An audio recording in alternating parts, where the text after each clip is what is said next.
Welkom by hierdie voorlesing van Sterre is vir altyd, die eerste in die reeks oor die Barnard meisies. Geskryf en voorgelees deur Sofia Kap, uitgegee deur Boekdiva Uitgewers. Hoofstuk 26. Janie sug diep, vee met haar mou oor haar klam oë en kyk na die bondelhonde wat om die bankie lê.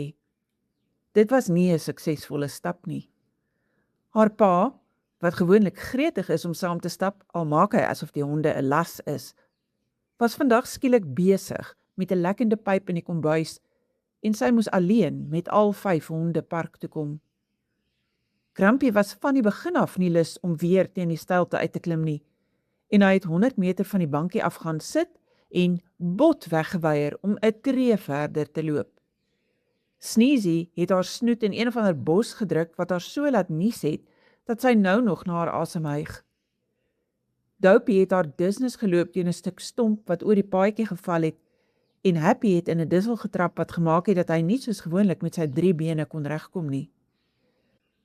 Sy moes seker die korte pad deur die laan gekies het, maar sedert die damwal gisteraand gebreek het, is dit asof sy net nie kan opkom vir asem nie. Waar sy van tevore gewonder het waar die trane bly, is sy nou al so sat gehuil dat haar maagspiere pyn. Sy het gehoop die stap in die vars lug en die lieflike skoon namiddag sal haar gemoed so bietjie lig.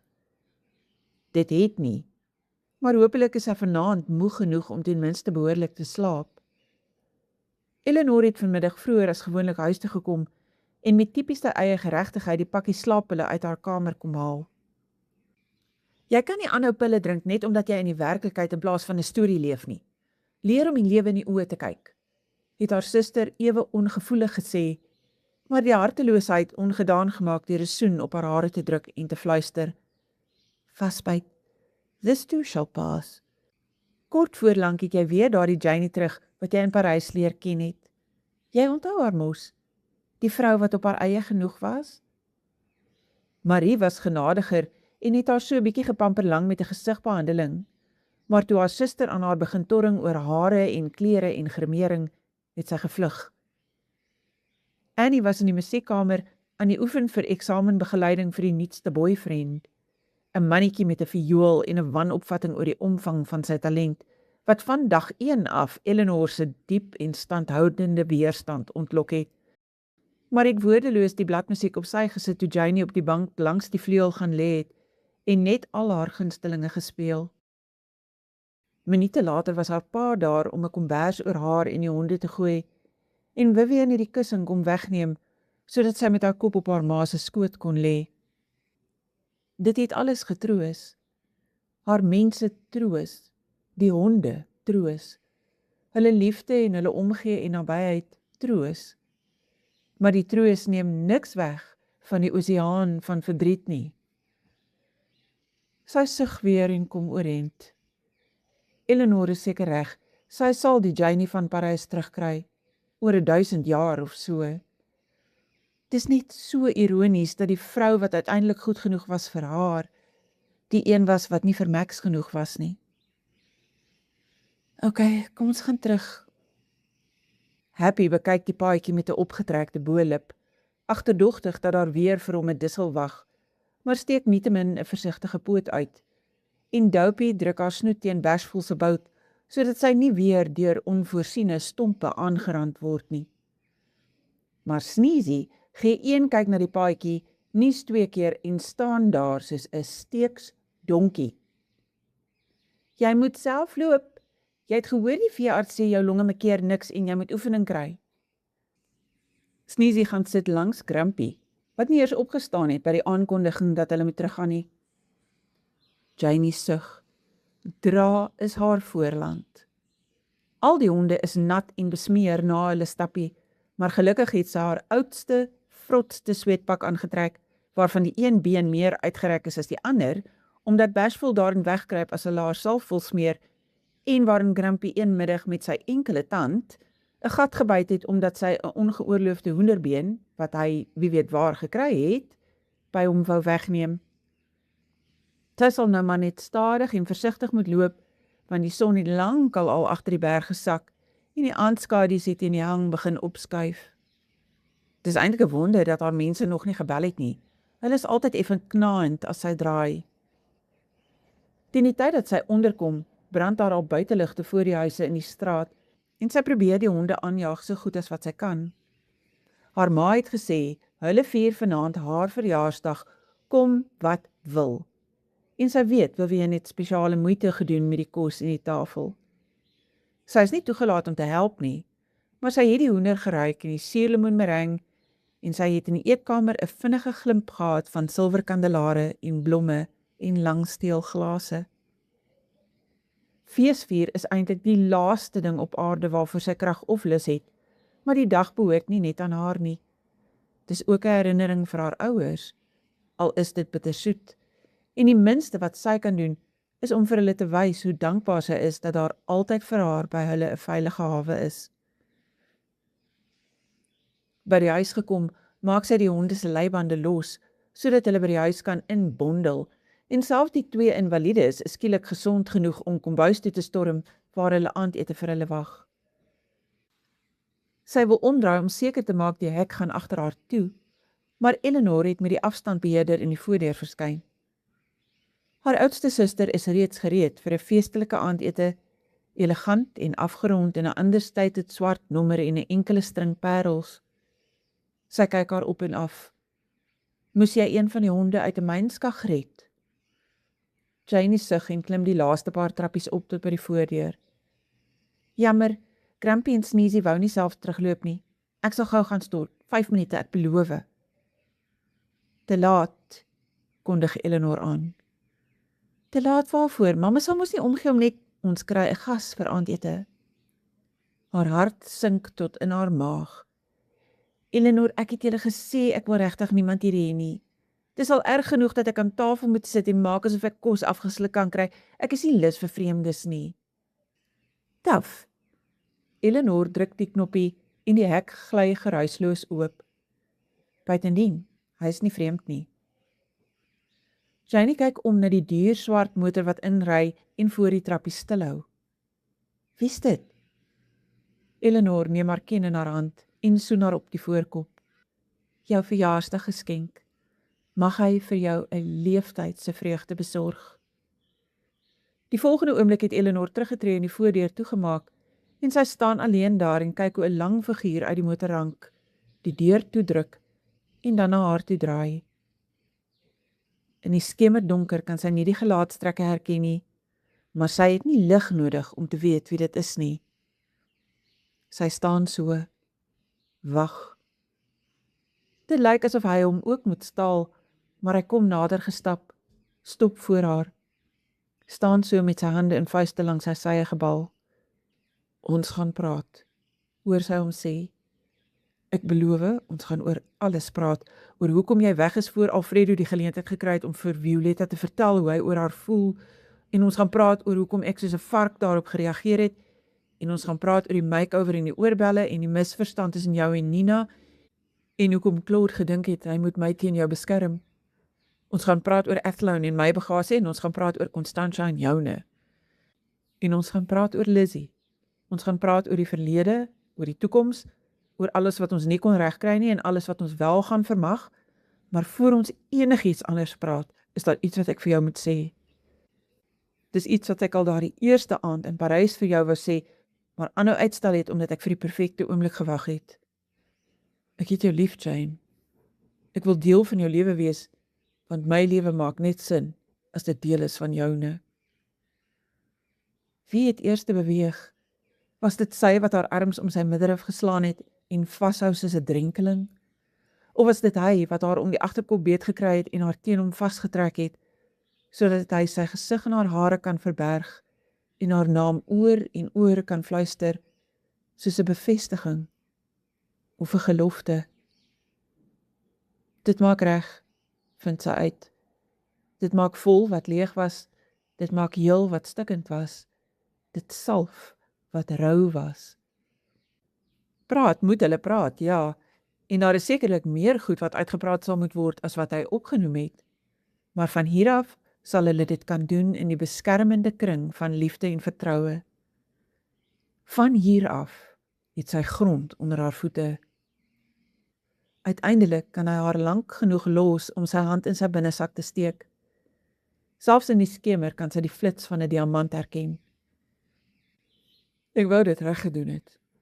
Ek wou my een knie op die balkon gestaan het met die sen onder ons en vir jou gesê het, ek sal jou lief hê solank as Vincent se sterre in die naghemel flonker. Sy kyk op in die donker oë hier by haar. Wonder hoe sy, selfs vir 'n oomblik, in hierdie man se opregtheid kon twyfel. Ek wou nooit die sterre gehad het nie, Max. Ek wou van die begin af net die man gehad het wat hulle vir my wys. Hy sê niks verder nie, vang net haar linkerhand in syne, sodat hy die ring bo oor die sand en die modder en die hondehare aan haar vinger kan steek. Pieter Barnard lig sy champagneglas. Nou ja, Jan, dis dan my voorreg om jou geluk te wens met jou verjaarsdag en vir jou die mooiste, beste lewensjaar denkbaar toe te wens. As ek so na die blink oë kyk, lyk my die wens het reeds waar geword. Sy grinnik en snoem op sy wang. Dankie pappa, ja, hy begin so goed as wat hy moontlik kan. Vivian is ook daar om haar in haar arms toe te vou en so met haar te staan, terwyl Annie hulle op die klavier begelei en hulle vir haar sing. Marie druk 'n krul terug in die haastige kapsel waarmee sy gehelp het toe Janie uit die stort gekom het en vee denkbeeldige stoffie van die swart fluweelrok se skouer af. Met die gremering het sy bes gegee, want Janie het bot weggeweier om enigiets anders as 'n sagte lipglans aan te sit. Geluk, sis, mag vandag die eerste van jou gelukkigste dae wees. Dan is Eleanor daar om haar arms om haar te slaan. Geluk, middelsuster. En dan, sagter, dat net sy dit hoor. Werk sag met hom. So vreemd as wat dit mag klink. Hy is onder daardie hartgebakte uiterlike net so weerloos soos jy. Janie leun agtertoe en kyk in haar oudste suster se gesig. Jy sal dit natuurlik weet van die halfuur wat jy hom ken, vandat hy vanaand hier opgedaag het. Eleanor laat haar gaan en knik. Haar gesigsuitdrukking heeltemal sereen. Ek ken mense, ek kan hulle vinnig opsom. Sê Janie. Dit kan jy inderdaad. Waar's my oorbelle? Eleanor trek haar mond op die tyd en hou dan haar hand uit met die oorbelle daarin. Ek wou dit gaan terugsit, maar die huishouding was so in rep en roer dat ek nie daarby uitgekom het nie. Mamma was bekommerd dat sy nie genoeg kos vir 'n weermag gemaak het nie. Annie het inderdaad sy plaasvervanger vir môre gereël omdat sy nie genoeg geoefen het nie. En Marie het so gevef oor die krekels wat uit jou rok moes kom, dat ek heeltemal vergeet het om die oorbelle in jou kas terug te sit. Haar keel word dik. Almal het saamgewerk aan hierdie aand. Haar hele gesin het saamgewerk om haar stikkende hart heel te kry. Eleanor, die heel hardste. Dankie, oudste suster. Dis my werk. En my voorreg. Mag ek 'n spreekbeurt kry? Hoor sy die diep stem en toe sy omdraai sien sy die uitgestrekte hand. Sonder om te huiwer lê sy hare daarin. Sy sal altyd, dit weet sy nou. Gerus, hoor sy haar pa ewe droog sê. Neem dit nou, terwyl jy nog kan. As jy jou eers tussen hierdie spul vroumense begewe, gaan jy nie baie van hulle kry nie. Max grinnik en trek haar teen hom vas. Ek het gewonder, ek het nog nie kans gehad om met Janie daaroor te praat nie, maar ek het my les geleer met uitstel. Wat doen julle Saterdag? Is dit te gou om 'n troue te reël? Max maak die deur toe, draf om die motor en kom klim langs haar in. Leun oor, soen haar hard en vinnig, asof hy net wil seker maak sy is regtig daar, en skakel die engine aan. Hulle is al 'n ent in die donker straat af toe hy vra, was dit oukei om jou te vra om vanaand saam met my te kom? Ek het nie aanstoot gegee of iets nie.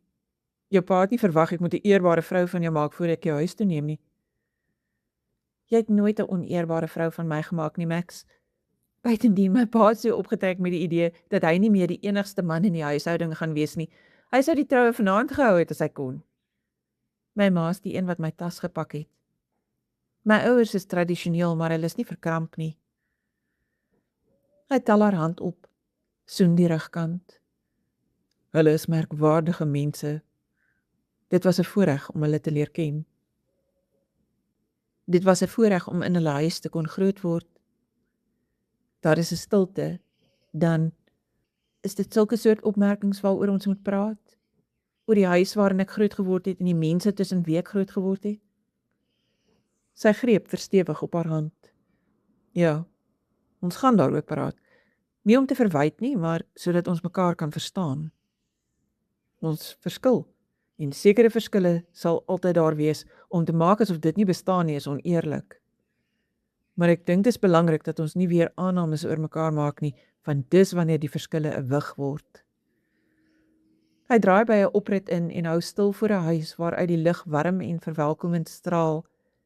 Neem aan 'n ander hand ook in syne. Maar voor ons by die verduidelikings kom, is daar iets anders wat gesê moet word, en dis die belangrikste van alles. Dankie, Jane. Vir wie jy is, en vir wat ek is ek saam met jou is. Die soen is sag, 'n bevestiging van alles wat onderneem is en alles wat dit vir die toekoms inhou. Hy trek uiteindelik terug, kyk na haar en glimlag effe onderste bo. Die tweede ding wat ek jou skuld is 'n verskoning. Die oorbelle is met die beste bedoelings vir jou gemaak en dit het asemrowend gelyk aan jou, maar na my onbeskoftheid van Vrydag aand, neem ek jou nie kwaadlik dat jy hulle nie meer wil dra nie. Hulle hou seker vir jou net slegte herinneringe in. Sy bekyk hom eers lank, leun dan self vorentoe, proe aan daardie mooi mond, trek terug, kom weer nader, byt liggies aan sy onderlip. Dis die ding van herinneringe, Max.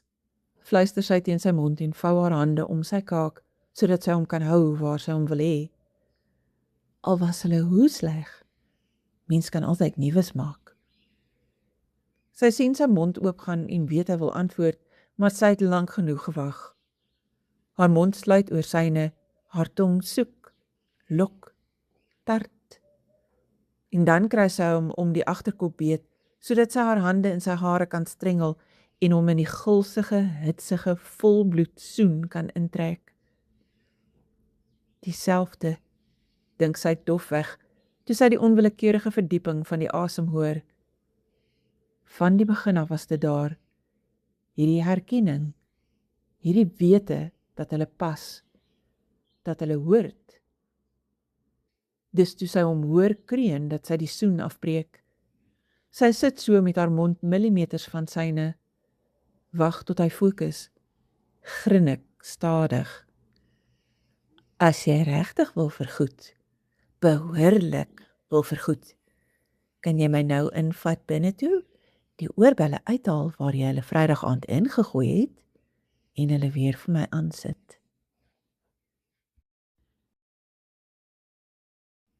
Epiloog. Max stap die kombuis binne met 'n stapeltjie borde in sy hande, gaan staan in die deur sodat hy die prentjie kan indrink. Voor die wasbak is Annie die delikate kristalglase aan die was, waarmee die lieflike troutafel in die eetkamer gedek was. Marie, langs haar, spoel hulle uit en Nina droog af. Eleanor het 'n skinkbord op die tafel neergesit vir die skoonglase, sodat sy dit kan terugdra na die kabinet in die eetkamer. Al die vroue het nog die stylvolle rokke aan wat hulle vir die seremonie gedra het, maar hulle is aan die opruim, vinnig, doeltreffend, geselsend, soos kinders wat in 'n huis groot geword het en gewoond is daaraan om 'n kombuis op te ruim. Selfs Nina, wat hulle gisteraand maar eers ontmoet het, is aan die saamgesels asof sy al jare deel is van die huishouding. Claude is ook daar, stiller en meer gereserveerd, soos gewoonlik, maar net so vermaak deur die Barnard meisie se geklets, terwyl hy die oorskiet uit die borde in die vullisblik krap. En voor die skottelgoedmasjien is sy vrou, in geel plastiek handskoene en 'n voorskoot oor haar trourok, besig om die breekgoed in te pak. Hy stap nader, gee die borde vir Claude aan en kry Janie aan die ken beet. Het ek al vandag vir jou gesê jy is die mooiste vrou op die aardbol? Sy vee 'n los krul op haar voorkop met 'n gewrig weg. 76 keer, dink ek, ja. Wel, dan sê ek dit nou vir die 77ste keer. Ek het nog nooit so 'n mooi bruid gesien nie, en ek sal ook nooit weer nie. Hy kan dit sê eerlik en sonder enige voorbehoud. Haar rok is eenvoudig, sag en vloeiend, sonder enige tierlantijntjies. Die enigste versiering wat sy gedra het was 'n sluier en die diamant oorbelle, waarvoor hy so doeltreffend om verskoning gevra het. Sy leun vorentoe en soen hom bo oor die skottelgoedmasjien se deur. Dankie, Sir Lancelot. Nee, dis nie sommer net 'n lyn uit 'n storie nie, ek bedoel dit. Sy versober, kyk hom reguit in die oë. Dankie, Max. Hy weet sy verstaan waaroor dit gaan. Die sprokie is verby. Dis werklikheid hierdie, en dis beter as die sprokie. Hy tel haar hande op en trek die handskoene af. Kom saam met my, die ander kan verder opruim. As ons gou maak, behoort ons die eerste sterre te sien uitkom. Eienaardig genoeg lyk sy skielik onwillig. Sy trek die voorskoot los, maar kyk dan vinnig op na die muuroorlosie.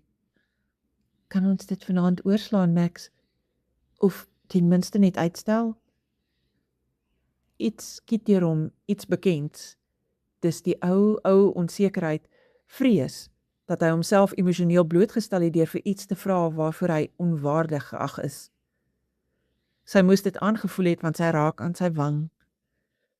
Dis my ouers se tyd in die tuin.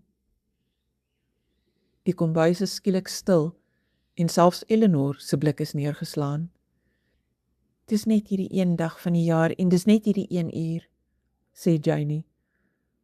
Ons gaan gewoonlik so 'n halfuur later uit. Die onsekerheid sypel weg, dis nie hy nie, en dis nie sy nie. Dis gewoon nog iets wat hy nie verstaan nie en wat hy moet leer. Waaroor gaan dit? Dis die uur waarop Lizzie oorlede is, sê Eleanor stil.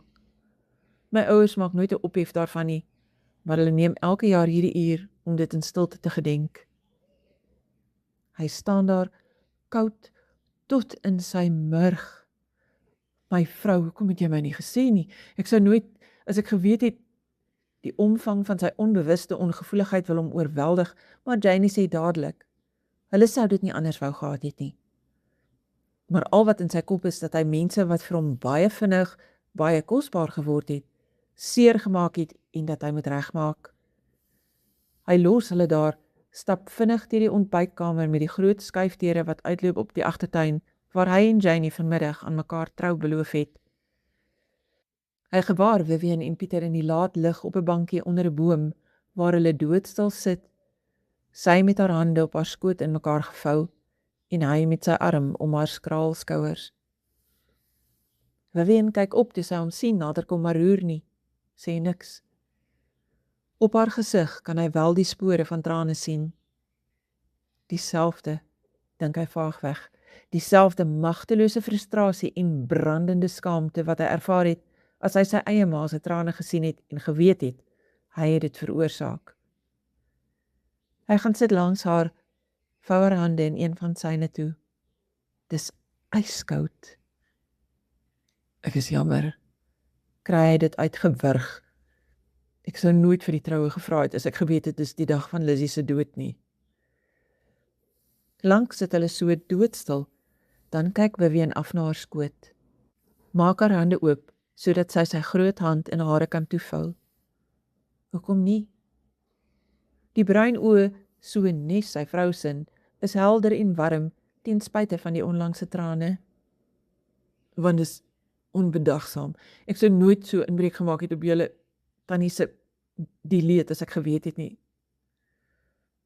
Die glimlag breek stadig. Mamma. Ek is mamma, of ma, as jy wil. En hierdie ou hier langs my, is pa. Dit gaan dalk rukkie neem om daarin gewoon te raak, maar dis wat vandag se seremonie beteken het. Jy het meer as net vir Janie gekry, my kind. Jy het ons almal gekry.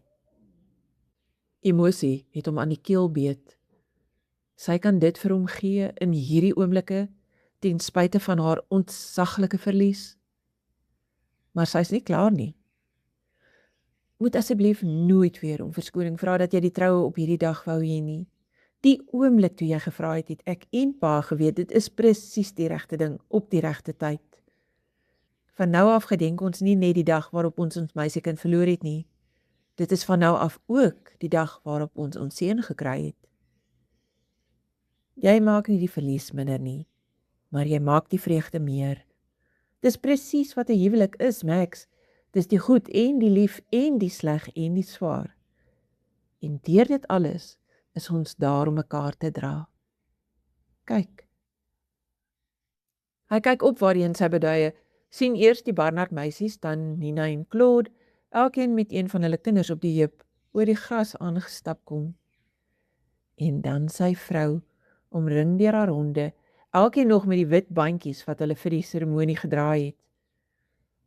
Hy tel een van die hande op, soen die rugkant. Dankie, ma. Dis toe hy dit neersit, dat hy teen die boomstam die ruikertjies gewaar wat sy en Pieter by die troue gedraai het. Is dit waar sy rus? Vivian knik net. Hy staan op, maak die speltjie los wat die skouruiker aan sy lapel gehou het, lê die klein rangskikking langs hulle se neer. Een vir een kom doen die ander dieselfde, tot Janie, wat haar ruiker met die fraai klokkies, wat Nina vir haar met enorme moeite uit Parys gebring het, langs syne neersit. Lank staan hulle so in 'n halwe kring voor die boom, hulle arms om mekaar, 'n nuwe gesin, 'n eenheid wat vandag geskep is, wat hom vir die res van sy lewe gaan dra. In hom breek dit. Dankie, mami. Ek wens ek kon vandag hier wees. Ek wens ek kon hierdie liefde en aanvaarding ervaar het, want dis wat jy verdien het.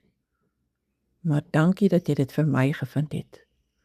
Dankie dat jy haar vir my gevind het. Vivian is uiteindelik die een wat uit die kring tree en aankondig. Kom ons gaan in, tyd vir tee en troukoek.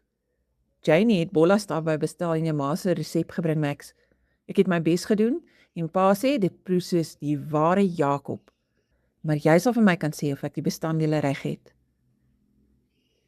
Ek is seker dit gaan perfek wees, kry hy dit uit.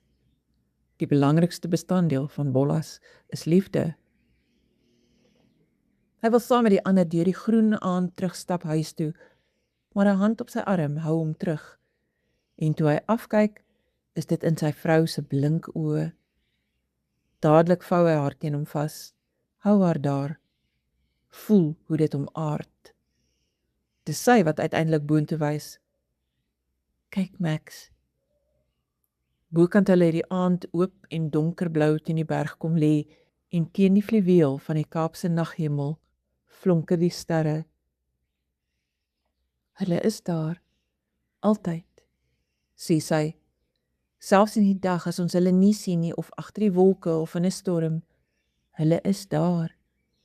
Iewers bo kan die aarde skyn hulle.